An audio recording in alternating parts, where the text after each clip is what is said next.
அஸ்ஸலாமு அலைக்கும் வரஹ்மத்துல்லாஹி வபரகாதுஹு. அமெரிக்க ஜனாதிபதி ட்ரம்ப் இந்தியாவிற்கு பயணம் மேற்கொண்ட போது முழு பாதுகாப்பு ஏற்பாடுகளுடனேயே வந்தார். சிறப்பு மெய்காப்பாளர்கள், சிறப்பு விமானம். இந்தியாவில் பயணிக்க இந்திய கார்களின் பாதுகாப்பு போதுமானதாக இல்லாததால் கருப்பு மிருகம் என்று அழைக்கப்படும் அமெரிக்க காடிலாக் 1 என்ற காரில் அவர் பயணித்தார். இந்த காரின் சிறப்பு என்னவென்றால் இது உலகின் மிகவும் பாதுகாப்பான கார்களில் ஒன்றாகும். எதிரிகளோ அல்லது விரோதிகளோ ட்ரம்பிற்கு எதுவும் செய்ய முடியாது. எந்தவொரு தாக்குதலில் இருந்தும் ட்ரம்பிற்கு முழு பாதுகாப்பை வழங்க இந்த கருப்பு மிருகத்திற்கு திறன் உள்ளது. இது வெறும் கார் அல்ல, போர் தளவாடங்களுடன் கூடிய டாங்கிற்கு ஒப்பானது. குண்டுகளையும் ஏவுகணைகளையும் எதிர்க்க இதனால் முடியும். அமெரிக்க அதிகாரத்தை கைப்பற்றிய ட்ரம்ப் ஒரு சர்ச்சைக்குரிய நாயகனாவார். அமெரிக்காவிலும் மற்ற இடங்களிலும் அவருக்கு எதிராக கடுமையான விமர்சனங்களும் எதிர்ப்புகளும் உள்ளன. மேலும் பல அமெரிக்க குடிமக்கள் இந்திய பயணத்துடன் தொடர்புடைய கருத்துகளில் குறிப்பிட்டது ட்ரம்ப் இந்தியாவிலேயே தங்கிவிட்டால் போதும், அமெரிக்காவிற்கு திரும்ப வேண்டாம் என்று. இங்குதான் மாமன்னர் கலீஃபா உமர் ரலியல்லாஹு தஆலா அன்ஹு அவர்களின் வாழ்க்கையை நினைவு கூற வேண்டும். அவரை அன்பு செய்தவர்கள் அவரது சொந்த பின்பற்றாளர்களான முஸ்லிம்கள் மட்டுமல்ல, உலகமே அவரை விரும்பியது. காந்திஜி கூறியது, இந்தியாவில் நான் விரும்புவது கலீஃபா உமரின் ஆட்சியாகும் என்பதாகும்.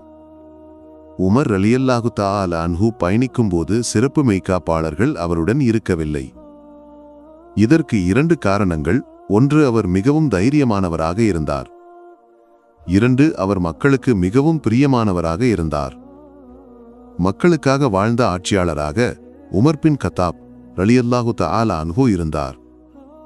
மக்களை செல்வந்தர்களாக்கி, ஆளப்படுவோரை செல்வந்தர்களாக்கி, தாமே ஏழையாக வாழ்ந்த ஆட்சியாளர் அவராவார். உமரின் வாகனங்களும் உடைகளும் மிகவும் எளிமையானவையாக இருந்தன. 12 துண்டுகளை தைத்து உருவாக்கப்பட்ட கமீஸை அணிந்து அவர் பயணித்தார். உலகம் அவரை இவ்வாறு விழித்தது. நீதியை பற்றி பேசும்போது உமர் நினைவுக்கு வருவார், உமரை பற்றி பேசும்போது நீதி நினைவுக்கு வரும். அத்தகைய மாபெரும் நீதிமானாக இருந்தவர் சையதுனா உமருல் ஃபாரூக் ரலியல்லாஹு தஆலா அன்ஹு. உமர் ரலியல்லாஹு தஆலா அன்ஹு பயணிக்க சிறப்பு வாகனங்களோ அணிவகுப்புகளோ இல்லை. ஒல்லியான கோவேறு கழுதையிலோ மற்றவற்றிலோ அவர் பயணித்தார். பல நேரங்களில் மதீனாவின் தெருக்களில் கால்நடையாகவும் நடந்தார். ஒரு ஆட்சியாளராகவும் மன்னராகவும் இருந்த போதிலும் அரச பீடங்களோ பட்டு உடைகளோ அரச மகுடங்களோ உயர்ந்த மாளிகைகளோ அவரிடம் இல்லை. அவர் ஏழையாக இருந்தார். மரத்தடியில் படுத்து உறங்கிய ஆட்சியாளர் உமர் ரலியல்லாஹு தஆலா அன்ஹு.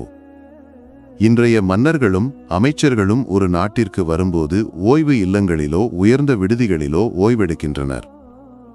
ஆனால் உமர் ரலியல்லாஹு தஆலா அன்ஹு பல நேரங்களில் மரத்தடியில் ஓய்வெடுத்தார். ஒருமுறை பாரசீக மன்னனின் தூதர் கலீஃபா உமர் ரலியல்லாஹு தஆலா அன்ஹு அவர்களை சந்திக்க மதீனாவிற்கு வந்தார். மதீனாவின் ஆட்சியாளர் உமர் பின் கத்தாப் ரலியல்லாஹு தஆலா அன்ஹு. அந்த தூதரின் மனதில் உமர் ஆடம்பரமான வாழ்க்கை வாழும் மெய்காப்பாளர்கள், கருப்பு மிருகங்கள், தளவாடங்கள், மக்கள் அணிவகுக்கும் ஒரு மன்னராகவே இருந்தார். மதீனா மக்களிடம் அவர் கேட்டார், உங்கள் மன்னரான கலீஃபா உமர் எங்கே? மக்கள் பதிலளித்தனர், அவர் சற்று முன்பு இந்த வழியாகச் சென்றார். சிறிது தூரம் நடந்தபின் அங்கிருந்தவர்கள் தூதரிடம் கூறினர், உங்கள் தலைவரான கலீஃபா உமர் அந்த மரத்தடியில் படுத்து உறங்குபவர். தூதர் பார்த்தபோது கலீஃபா உமர் ரலியல்லாஹு தஆலா அன்ஹு வெறும் மண்ணில் படுத்திருந்தார். கடுமையான வெப்பமான நேரத்தில் சூரியனின் உஷ்ணத்தில் அவர் உறங்கிக் கொண்டிருந்தார்.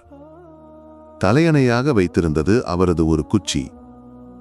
உமரின் நெற்றியிலிருந்து வியர்வை துளிகள் வழிந்து கொண்டிருந்தன. இந்த காட்சியைக் கண்ட பாரசீக மன்னனின் தூதர் ஆச்சரியமடைந்தார். அவர் கூறினார், உலக ஆட்சியாளர்கள் கூட பயப்படும் அவரது பெயரை கேட்டாலே பயம் தோன்றும் அந்த ஆளுமை இவரா? இவரது வாழ்க்கை இப்படியா? உமர் ரலியல்லாஹு தஆலா அன்ஹு அவர்களை புகழ்ந்து தூதர் கூறினார், ஓ உமர், நீங்கள் நீதியை பேணினீர்கள், நீதியுடன் ஆட்சி செய்தீர்கள். அதனால் நீங்கள் பயமற்றவராக இருக்கிறீர்கள். யாரையும் பயப்பட வேண்டிய அவசியமில்லை.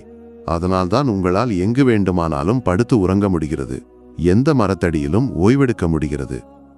உங்களுக்கு மெய்காப்பாளர்களோ காடிலாக் கார்களோ தேவையில்லை. பாரசீக மன்னர்களையும் ரோமானிய கைசர்களையும் திகைப்பில் ஆழ்த்திய ஆட்சியாளரின் வாழ்க்கை இதுவாகும். அவருக்கு யாரையும் பயப்பட வேண்டிய அவசியமில்லை.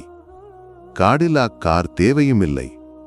ஏனெனில் அவர் மக்களுக்காக வாழ்ந்த ஆட்சியாளர். மக்களின் நலனுக்காக உழைத்து தாமே ஏழையாக மாறினார். நபி ஸல்லல்லாஹு அலைஹி வஸல்லம் அவர்களின் வாக்கு இங்கு நினைவுகூரத்தக்கது. அல்லாஹ்வின் தூதர் முஹம்மது முஸ்தபா ஸல்லல்லாஹு அலைஹி வஸல்லம் கூறினார்கள், உங்கள் ஆட்சியாளர்களில் மிகச் சிறந்தவர்கள் நீங்கள் அவர்களை விரும்புபவர்கள், அவர்கள் உங்களை விரும்புபவர்கள். நீங்கள் அவர்களுக்காக பிரார்த்தனை செய்கிறீர்கள், அவர்கள் உங்களுக்காக பிரார்த்தனை செய்கிறார்கள். ஆனால் உங்கள் தலைவர்களில் மிக மோசமானவர்கள், நீங்கள் அவர்களை வெறுப்பவர்கள், அவர்கள் உங்களை வெறுப்பவர்கள். நீங்கள் அவர்களை சபிக்கிறீர்கள், அவர்கள் உங்களை சபிக்கிறார்கள். அல்லாஹ் தஆலா எங்களுக்கு இரக்கமுள்ள எங்கள் நாட்டை பாதுகாக்கும் மக்களிடம் கருணை காட்டும் நல்ல ஆட்சியாளர்களை வழங்குவானாக. எங்கள் நாட்டில் பயமின்மையையும் அமைதியையும் அல்லாஹ் தஆலா நிலைநிறுத்துவானாக.